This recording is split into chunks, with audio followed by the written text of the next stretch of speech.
meus queridos irmãos, nessa bela noite chuvosa de domingo, queira abrir a sua Bíblia comigo na primeira carta de João, no capítulo 4. Nós vamos seguir com os conselhos do nosso amado apóstolo João, que escreveu com tanto amor essa carta.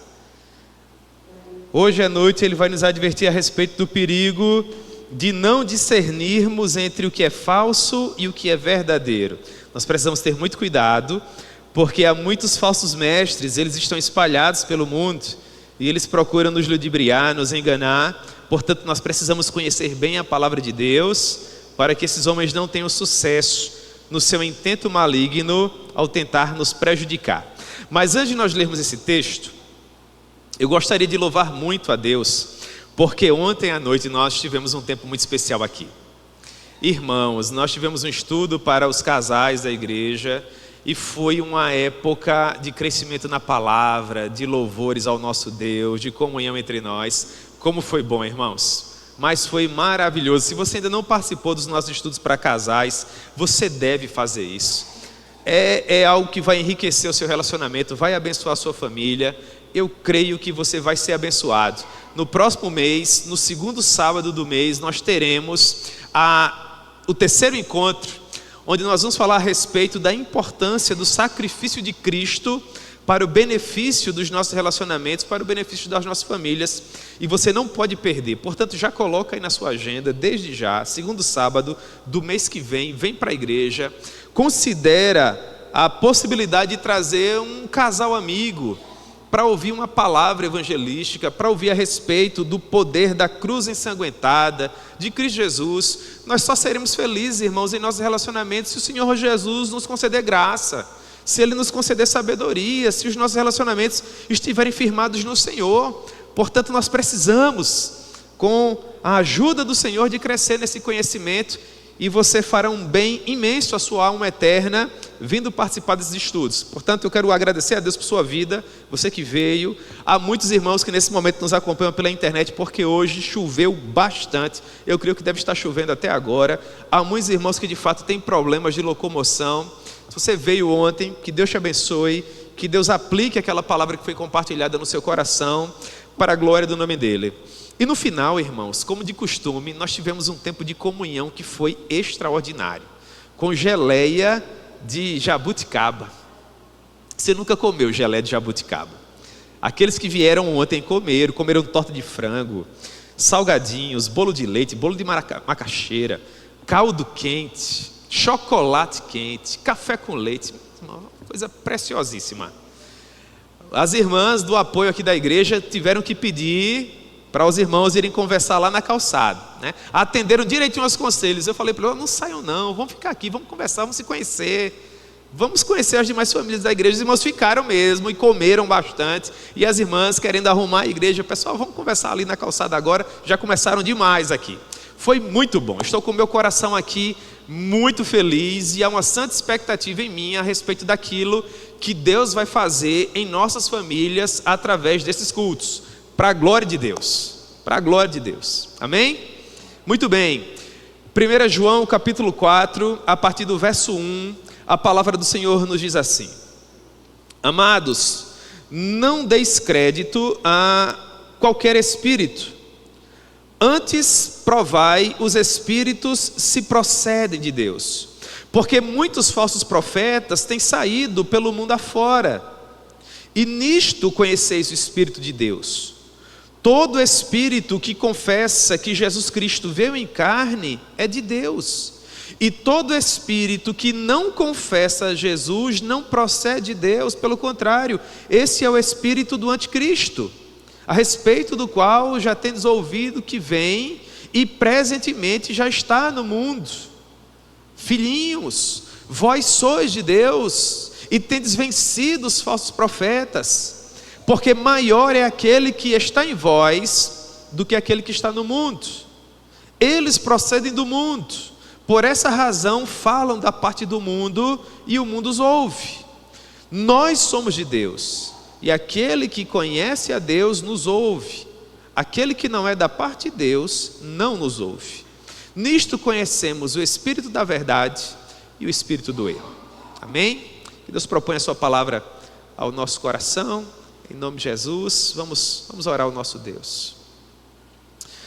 Senhor, nós amamos profundamente o Senhor, e é com muita alegria em nosso coração, ó Deus, que nós estamos aqui nesse local para engrandecer o Teu nome. Muito obrigado, ó Pai, pela oportunidade que o Senhor nos concede subirmos à Tua casa para engrandecer a Ti. Que o Senhor possa falar ao nosso coração por meio da Tua palavra. Que o Senhor possa nos guardar do mal, do engano, do falso ensinamento, Senhor. E fazer com que nós venhamos a privilegiar apenas aquilo que serve para a maior glória do Teu nome. O conhecimento do genuíno Evangelho que pode nos edificar em Tua presença. E nutrir as nossas almas eternas enquanto nós caminhamos em direção à cidade santa, para a glória do Teu nome. Seja generoso para conosco mais uma vez hoje à noite, Senhor, e fala ao nosso coração, em nome de Jesus, amém. Pois bem, irmãos, o apóstolo João segue nos dando outros conselhos que podem abençoar muito as nossas vidas, e agora ele vai falar a respeito do perigo de nós darmos ouvidos ao ensinamento dos falsos mestres, desses homens impostores que não são servos do Senhor coisa nenhuma e que procuram ensinar o erro com o objetivo de ludibriar os irmãos e fazer com que eles sigam após si. Aparentemente, no momento em que João escrevia essa carta, muitas pessoas infelizmente já estavam sendo enganadas. Tanto é que, preocupado com isso, João diz no verso 1: amados, vocês não podem dar crédito a qualquer espírito. Ora, vocês não podem sair por aí ouvindo quaisquer pessoas que se dizem genuinamente evangélicas, que arrogam para si um discurso espiritual, que dizem que aquela revelação vem de Deus, quando na verdade é tudo mentira, é tudo engano. A igreja precisa permanecer com olhos bem abertos quanto àquilo que é ensinado do púlpito, acerca daquilo que é proposto nas salas de aula, porque o que nós temos de mais importante são as nossas almas eternas. Se nós não cuidarmos bem delas, o que será de nós? Não é porque as pessoas saem por aí dizendo que possuem um discurso evangélico que na verdade elas possuem. Compete à igreja, sobretudo por meio dos seus presbíteros, dos irmãos que são mais maduros na fé, aferir se aquilo que está sendo ensinado efetivamente é produto da genuína palavra de Deus ou não, porque não há coisa pior do que ser enganado. Não há coisa pior do que você achar que você está efetivamente frequentando um bom lugar, está sendo verdadeiramente edificado, quando ao final você percebe que na verdade não. É a pior das seguranças, é justamente a falsa segurança. É frequentar um local, é estar em um ambiente onde você acha que está tudo bem, quando na verdade não está. É por causa disso que, sobretudo nos dias atuais, a igreja do Senhor deve ser uma igreja bereana. Nós precisamos voltar a nos comportar assim como os irmãos de Bereia. Por ocasião da segunda viagem missionária, Paulo e os seus auxiliares chegaram à província romana da Tessália, onde estava a cidade de Bereia, e eles começaram a evangelizar aquela cidade. Só que em Atos capítulo 17, verso 11, Lucas, que escreveu o livro de Atos, faz questão de nos dizer que aqueles irmãos de Bereia eram mais nobres que os de Tessalônica, pois receberam a palavra com toda avidez, examinando as escrituras todos os dias para ver se as coisas eram de fato assim. Ora, Paulo apresentou-se como apóstolo naturalmente. Silas, auxiliar do apóstolo Paulo, havia sido enviado pela própria igreja mãe de Jerusalém. Timóteo era um rapaz promissor, apaixonado por Jesus, que também se encontrava ali naquela ocasião. Os irmãos de Bereia podiam se dar por satisfeitos pelo currículo daqueles que estavam ali pregando o evangelho. Só que não. Enquanto Paulo e os seus auxiliares pregavam as Sagradas Escrituras, os irmãos de Bereia abriam os rolos da lei para aferir, para comparar se o que eles estavam ensinando verdadeiramente procedia da palavra do Senhor. Nos dias atuais, irmãos, nós precisamos fazer a mesma coisa. Nós não podemos dar crédito a qualquer espírito, o que nos leva ao segundo ponto. Nós precisamos provar se os espíritos procedem de Deus, porque muitos falsos profetas têm saído pelo mundo afora. Como é que nós podemos provar que um espírito verdadeiramente vem de Deus? Ora, irmãos, é por meio da palavra, que é regra de fé e prática para todos nós. É a palavra do Senhor o árbitro inalienável do nosso coração. É a ela que nós precisamos dar crédito, porque nós já estamos vivendo a última hora. Vocês lembram quando nós estudamos aqui, alguns domingos atrás, o capítulo 2 dessa carta?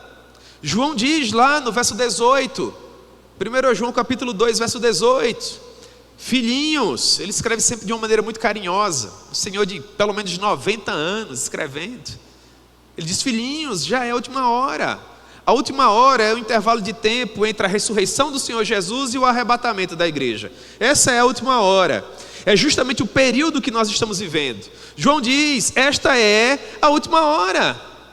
E assim como ouvistes que vem o anticristo, também agora muitos anticristos têm surgido, pelo que conhecemos que de fato estamos vivendo a última hora. Quem é o anticristo? É tudo aquilo que se opõe a Cristo, é todo aquele que se levanta para tentar improperar a igreja, para impedir a igreja de caminhar bem. E os anticristos são esses falsos mestres que se levantam nesse espírito maligno para ensinar o erro, para tentar ludibriar a igreja. E é aqui, irmãos, que nós enxergamos a beleza do sagrado ministério, a importância dos apóstolos, profetas, evangelistas, dos pastores e mestres. Nós sabemos que os apóstolos ficaram restritos àquele período em que o Senhor Jesus estava plantando a sua igreja. Os profetas eram aqueles irmãos preciosos que serviram no período do Antigo Testamento, eram profetas de ofício. Esses tiveram esse ofício encerrado com João Batista. Mas nós temos nos dias atuais os evangelistas, temos os pastores, temos os mestres. Esses dons de ensino, de docência, eles servem para quê? Para a edificação da igreja, para que nós não sejamos mais agitados de um lado para o outro por qualquer vento de doutrina, pela artimanha dos homens que induzem ao erro. Mas seguindo a verdade em amor, nós precisamos crescer em tudo para a glória de Deus. Nós precisamos ser edificados sobre o fundamento dos apóstolos e profetas, ter Cristo Jesus como a pedra angular da nossa vida, porque dessa forma nós não seremos ludibriados. Às vezes eu fico muito feliz quando alguns adolescentes e jovens aqui da igreja me procuram. Às vezes eles escutam uma mensagem no YouTube, às vezes é algo que acontece até mesmo aqui na igreja. Nós não somos perfeitos, nós não somos isentos de erro, só mesmo pela graça de Deus e com a iluminação do Espírito Santo é que nós conseguimos ensinar alguma coisa produtiva para a glória de Deus. E às vezes eles escutam algo que lhes soa estranho aos ouvidos e eles vêm tirar dúvida, vêm saber mais a respeito. Isso é extraordinário, irmãos.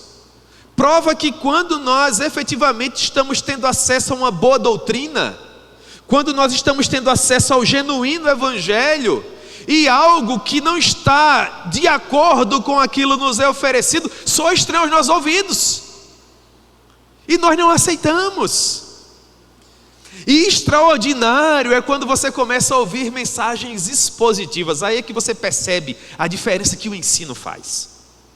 Por vezes você não tem acesso a esse tipo de exposição das Escrituras, e até então tudo bem, não há problema nenhum em relação a isso. Mas quando você começa a ouvir mensagens expositivas, em que os pregadores estão preocupados em analisar o contexto, a expor a Escritura com propriedade, a desafiar você intelectualmente para te fazer crescer na graça e no conhecimento do Senhor, você não consegue mais estudar a palavra de Deus de outra forma. É como que se faltasse alguma coisa. É como que se a mensagem com o devido respeito, e eu falo isso com muita solenidade, é como que se faltasse alguma coisa, porque a mensagem passa a ser um tanto superficial. Visto que quando você aprofunda só um pouquinho o seu conhecimento da palavra de Deus, a sua vontade é sempre aprofundar um pouco mais, e um pouco mais, e um pouco mais. Portanto, nós precisamos ter cuidado, porque esses falsos mestres, segundo João, estão aí pelo mundo afora. E sabe o que é que mais choca? É o fato de que o próprio João vai dizer que esses falsos mestres saíram de dentro da igreja. Mas para confortar o nosso coração, no verso 19 do capítulo 2, ele diz assim: eles saíram do nosso meio, entretanto, não eram dos nossos. Porque se tivessem sido dos nossos, eles teriam permanecido conosco. Todavia, eles se foram para que ficasse manifesto que nenhum deles era dos nossos. E eu concordo plenamente com o que João diz aqui. Naturalmente, é a palavra de Deus, eu tenho que concordar. Mas é bom para mim concordar. Por quê? Porque eu creio piamente que a graça que nos chamou no princípio, ela será suficiente para nos manter seguros até o final. Eu creio que Jesus efetivamente sangrou por nós na cruz do Calvário para nos salvar, e que após Ele ter entregue a sua própria vida por nós, Ele se encarregaria de nos preservar até finalmente nós chegarmos àqueles portões dourados da cidade santa que nos aguarda. Eu não consigo compreender um Jesus que sangraria por mim das 9 horas da manhã até as 3 horas da tarde, para depois me perder no meio do caminho. É impossível para mim, irmãos, conceber dessa maneira. Eu creio que quando o Senhor Jesus diz que daqueles que o Pai lhe deu, nenhum se perdeu, à exceção do próprio filho da perdição, eu creio que isso é real, é verdade. Eu creio que eu estou seguro no meu Rei, e que aquele que me fez a promessa é fiel. E eu quero acreditar que vocês creem da mesma forma. Nós vamos chegar, irmãos, e vamos chegar firmes e bem para a glória de Deus. Dito isso, João nos oferece uma forma de aferirmos esses ditos espíritos desses mestres, desses falsos pregadores. João nos dá uma fórmula para saber distinguir o falso do verdadeiro. Ele diz assim, verso 2: nisto reconheceis o Espírito de Deus nisto reconheceis o Espírito de Deus. Todo espírito que confessa que Jesus Cristo veio em carne é de Deus. E todo espírito que não confessa a Jesus não procede de Deus, pelo contrário, é o espírito do anticristo, a respeito do qual tendes ouvido, que vem e presentemente já está no mundo. Ora, a primeira carta de João, como vocês sabem muito bem, ela foi escrita sobretudo para combater uma espécie de heresia chamada gnosticismo. Os gnósticos, eles negavam a pessoa de Jesus, e eles se dividiam em 2 grupos. Haviam aqueles que negavam que efetivamente Jesus era divino. Esses eram conhecidos como ebionistas. Eles diziam que o Cristo havia habitado o corpo de Jesus por ocasião do seu batismo, no momento em que o Espírito Santo é representado pela pomba que pairava na cabeça de Jesus, mas que pouco antes da crucificação ele o havia abandonado. Então só a matéria foi crucificada ali. É uma crassa heresia, é um erro. Mas também havia a vertente conhecida como docetismo. Eles negavam a matéria de Jesus. Eles diziam que Jesus era uma espécie de holograma, uma projeção, um tipo de fantasma. E pelo fato dele ser Deus, quando era conveniente, ele se materializava. Quando ele precisava apanhar algo, quando ele era tocado por alguém, quando ele precisava tocar alguma pessoa.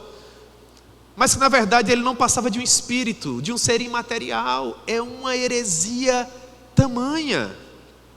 Portanto, como os gnósticos negavam que Jesus possuía um corpo material, João, de uma maneira muito simples, visto que ele está escrevendo para pessoas simples, para pessoas do povo, ele não estava escrevendo para teólogos, ele estava escrevendo para homens que trabalhavam no campo, para pescadores, para donas de casa. João diz: no que diz respeito à heresia gnóstica, é fácil descobrir se o pregador é verdadeiro ou não é.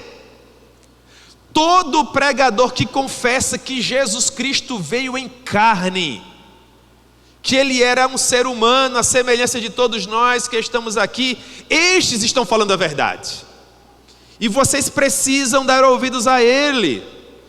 É dessa maneira que João começa a sua carta, tentando provar para nós, a partir da experiência dele, que Jesus efetivamente era real.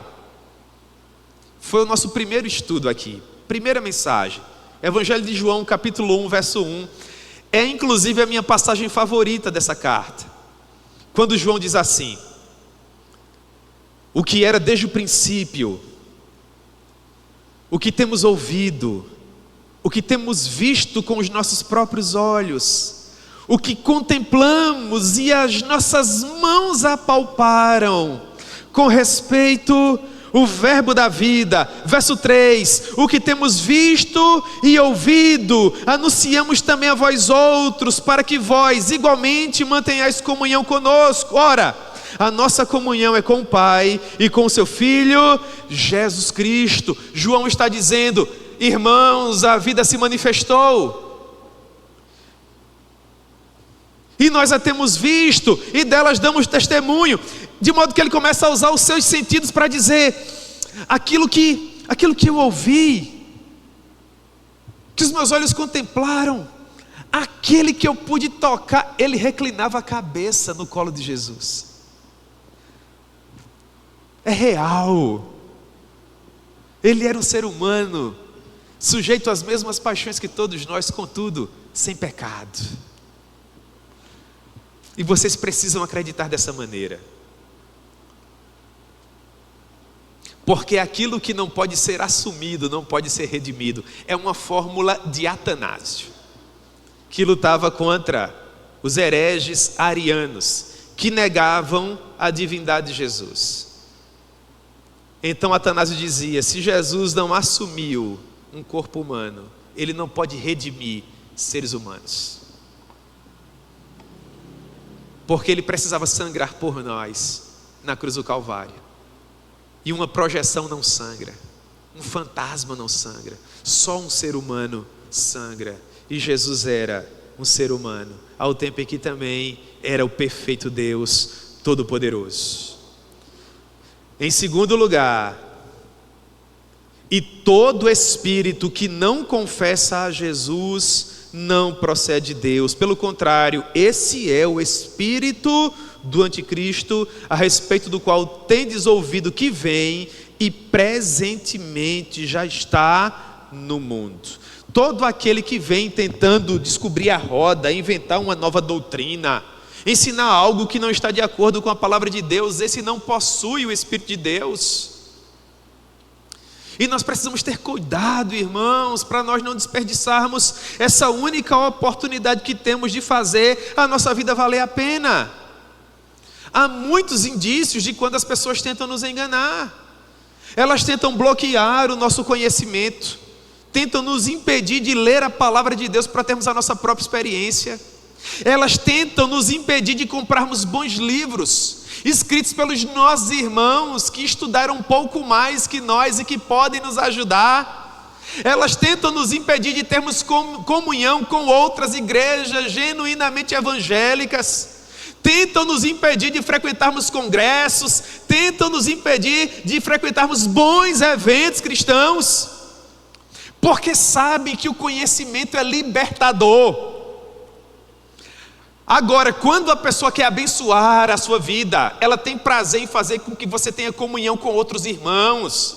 Ela quer que você estude, ela quer que você leia, ela quer que você pesquise, ela quer que você venha aferir se efetivamente o púlpito que está tentando alimentar a sua alma eterna está fazendo bem a você e a sua família. É alguém que quer que você cresça, que você saia do ponto A para o ponto B. É o velho conselho do apóstolo Paulo. É alguém que deseja que o seu progresso a todos seja manifesto. Fica perguntando toda hora: e aí, você está lendo o quê? Vou dar um livro de presente a você. Você vai na consciência cristã? Não vai por quê? Você tem que ir, você tem que comprar livro lá. Vai ouvir essa gente boa que tem aí na internet. Não vai ficar perdendo tempo. Vai ouvir boa mensagem bíblica. Nós estamos vivendo uma época auspiciosa no Brasil. Eu creio, e essa é uma convicção minha, que a nossa geração foi abençoada pelo Senhor com os melhores pregadores que a igreja brasileira já produziu. A nossa geração, irmãos. Como é que eu vou dizer para você que não ouçam esses homens? Não leiam os livros que eles estão escrevendo. Você só não cresce se você não quiser. Você só é enganado se você se deixar enganar. Porque o acesso ao conhecimento está aí. Portanto, não dê crédito a qualquer espírito. Tenha muito cuidado com aquela pessoa que ensina algo no afã de se achar superior, melhor do que todos os demais. Geralmente, quando um determinado grupo se acha tão santo, a ponto de não querer ter comunhão com os demais irmãos, muito provavelmente o que nós temos ali é uma seita, e não uma igreja genuinamente evangélica. Porque o corpo precisa ter comunhão. Nós somos igreja porque somos comunidade, para a glória de Deus. Para tranquilizar o nosso coração, visto que nós podíamos ficar preocupados, mas João, esse povo saiu do nosso meio. Esses falsos mestres são homens preparados. O que é que nós podemos fazer, João, para fazer frente a eles? Nós não somos teólogos, não fomos no seminário de teologia, e a gente pode ter acesso a esse tipo de mensagem que não serve para a glória de Deus. Como nós ficamos? E é por isso que eu estou amando a minha experiência de ler 1 João, porque João, sendo um homem maduro, experiente na fé, é como se ele antecipasse essas inquietações do nosso coração. Ele diz algo assim para nos tranquilizar. No verso 4 ele diz: filhinhos, vós sois de Deus e tendes vencido os falsos profetas, porque maior é aquele que está em vós do que aquele que está no mundo. O Espírito Santo que habita em nós, assim como o próprio João nos ensinou no capítulo anterior, ele se encarregará de nos fazer ouvir a voz do bom pastor. O falso mestre, ele pode até nos enganar hoje, quem sabe até nos enganar amanhã, mas com a graça de Deus ele não pode nos enganar para sempre. O Espírito Santo sempre se encarrega de criar um meio de graça para nos esclarecer, para abrir os nossos olhos. E quando isso acontece, irmãos, adeus ao poder desses impostores, porque onde há o Espírito, aí há liberdade. Nós somos transferidos do império das trevas quando compreendemos o Evangelho para o reino do Filho do seu amor, e agora nós passamos a ser propriedade do Senhor, e o maligno não tem mais o poder de nos tocar. Ainda que ele venha rugir como um leão, ele não pode mais nem se aproximar de nós, porque agora nós temos um novo Senhor. Nós estamos vivendo sobre um outro tipo de conhecimento, do qual aquele que não serve ao altar não tem direito dele receber. Nós agora somos propriedade real, nação santa, povo de propriedade exclusiva do Senhor, a fim de implementarem na terra os valores do seu reino. Maior é aquele que se encontra com a igreja, maior é aquele que nos ilumina, maior é aquele que aquece o nosso coração, e o Espírito Santo sempre nos encarregará de nos conduzir em triunfo para a glória de Deus.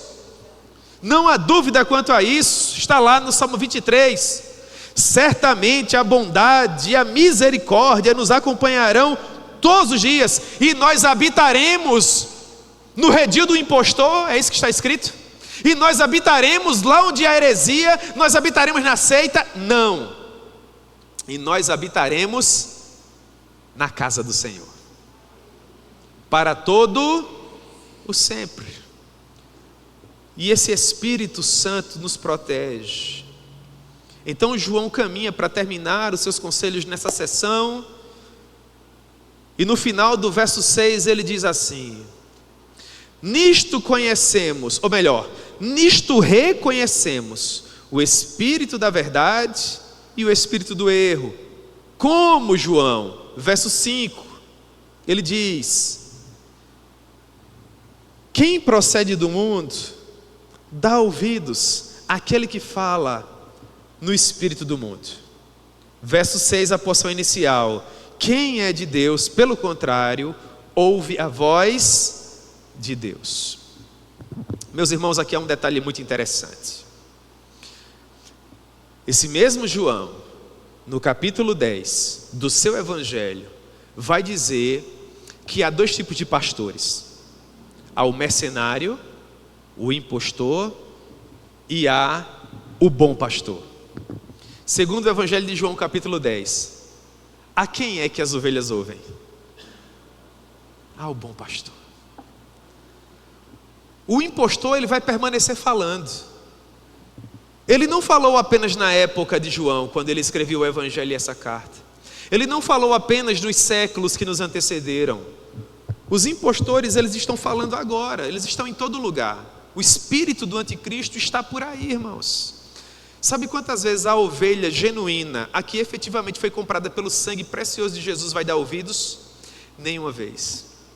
Elas não seguem ao impostor, elas não seguem ao mercenário, elas seguem apenas a voz do bom pastor. E quando efetivamente nós nos tornamos ovelhas, quando nós ouvimos o evangelho, somos transformados por ele e passamos a fazer parte da família de Deus, nós conseguimos discernir com muita propriedade a voz do nosso Pai e como ele fala. Ele não nos desampara, ele não nos deixa sozinhos, pelo contrário, ele prometeu que estaria conosco todos os dias, até a consumação dos séculos. Descanse o seu coração na certeza de que o seu bom pastor jamais abandonará você. Você jamais será desamparado. Ele sempre propiciará mecanismos, meios de fazer com que a voz dele chegue até os seus ouvidos para direcionar você. E você vai saber que é o seu Deus que está falando e você vai segui-lo. Quanto mais você aprofundar o seu conhecimento na palavra, mais sensível você será a essa voz. Quanto mais você enriquecer a sua vida de oração, mais você será sensível a essa voz. Quanto mais você procurar santificar-se, mais você será sensível a essa voz. É por isso que nós insistimos tanto que precisamos ler a palavra de Deus. É por isso que nós insistimos tanto que precisamos orar sem cessar. É por isso que nós insistimos tanto que você não pode perder culto. Perder culto é uma catástrofe, irmãos. Em uma noite chuvosa como essa, fria, sei que há irmãos amados, queridos, que têm problemas de locomoção. É verdade, há até obstáculos no caminho em uma noite como essa. Mas em condições normais, salvo algo que efetivamente justifique, vir à casa de Deus, irmãos, é nossa obrigação, para nos fortalecermos no Senhor e na força do seu poder. Vir à escola bíblica dominical, irmãos, é para ontem. A procura de conteúdo, está interessado em ler bons livros, ouvir boas mensagens, é de fundamental importância. A todo tempo. Vai cuidar dos afazeres domésticos, vai cuidar da casa, vai preparar o almoço para a família, põe lá uma boa pregação. Teve aquele tempinho à tarde, quem sabe à noite, pega um bom livro, vai crescer no teu conhecimento junto ao teu Senhor. Faz um plano de leitura para ler a palavra de Deus completa, de capa a capa, durante o ano. É saúde para a sua alma eterna. É sensibilidade para ouvir a voz do teu Deus. Põe aquele louvor que você sabe que vai falar com você.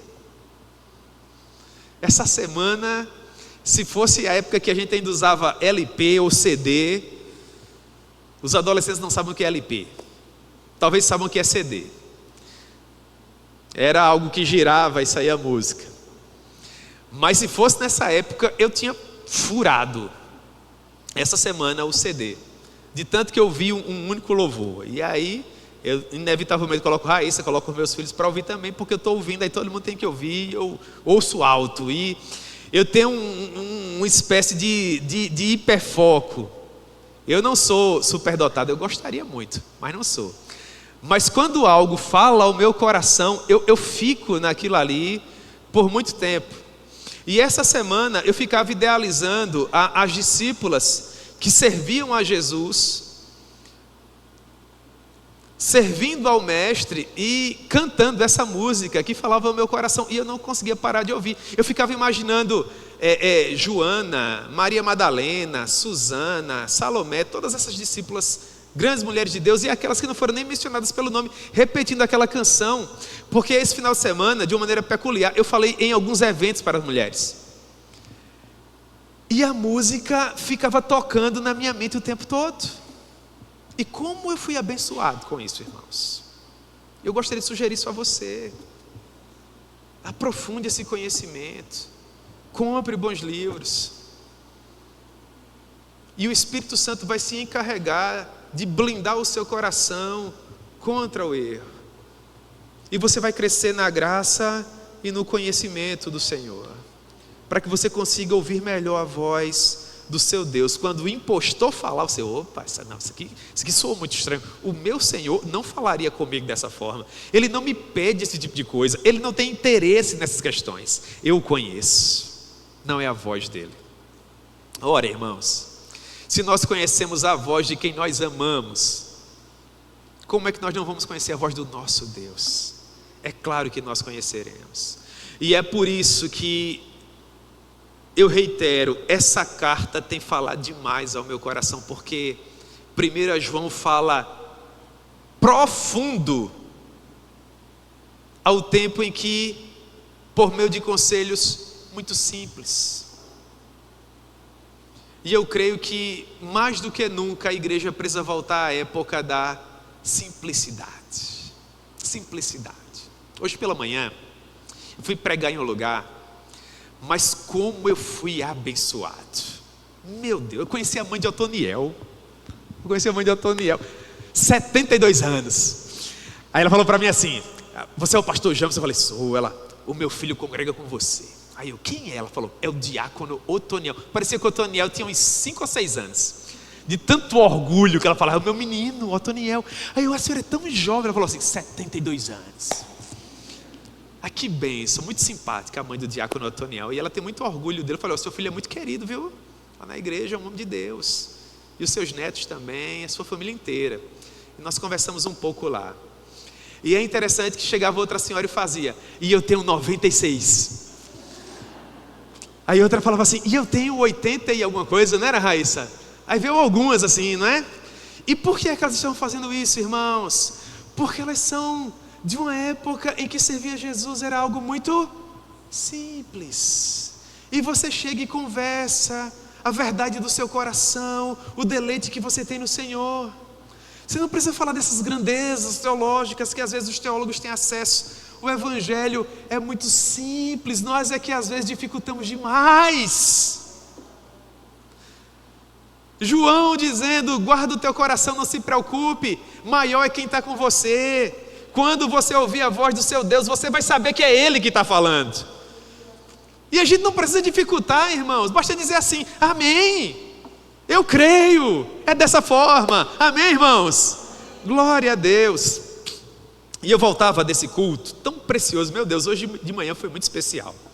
E eu voltava dizendo para Deus no meu coração: Senhor, eu espero que o Senhor conserve essa simplicidade no meu coração. essa simplicidade que é produto do Espírito Santo, irmãos. Nós não podemos querer dificultar demais, elaborar demais, quando o nosso Deus fala conosco de uma maneira tão profunda e tão simples. Eu quero fazer 3 considerações e nós oramos, né? A primeira delas: a igreja não deve dar crédito a qualquer tipo de ensino, a qualquer tipo de doutrina. Pelo contrário, a igreja deve sempre provar se aquilo que está sendo ensinado verdadeiramente procede de Deus. Em segundo lugar, todo aquele que fala em nome de Deus confessa a Jesus Cristo nos exatos termos propostos pela palavra de Deus. Se qualquer pessoa, como diz o apóstolo Paulo em Gálatas, capítulo 1, está ensinando algo que vá de encontro a isso que nós temos aqui, a igreja deve considerar o quê? Anátema. E finalmente, em terceiro lugar, se a palavra de Deus está sendo fielmente pregada, compete à igreja obedecer. Se é o impostor que está pregando, a igreja deve resistir. Mas se é o genuíno evangelho que a igreja tem ouvido, nesse momento a igreja deve obedecer. Obedecer. Isso me fez lembrar a importância de nós termos homens e mulheres verdadeiramente comprometidos com a mensagem da cruz ensanguentada. Essas pessoas sempre foram bem raras, e nos dias atuais é que elas são raras mesmo. São tão raras que o apóstolo Paulo, escrevendo a Timóteo, ele diz assim: devem ser considerados merecedores de dobrados honorários os presbíteros que presidem bem, com especialidade os que se afadigam na palavra e no ensino. O que é que Paulo está ensinando à igreja? Vocês possuem presbíteros que se esforçam para ensinar fielmente a palavra de Deus. Esses homens merecem redobrados honorários. Às vezes, quando alguma igreja está precisando de um novo pastor, os irmãos formam aquelas comissões, né? E os irmãos dessas comissões, eles são responsáveis por entrevistar outros pastores que tenham o perfil para assumir aquela igreja e dar continuidade ao trabalho. Não é incomum que às vezes essas comissões entrem em contato, inclusive comigo.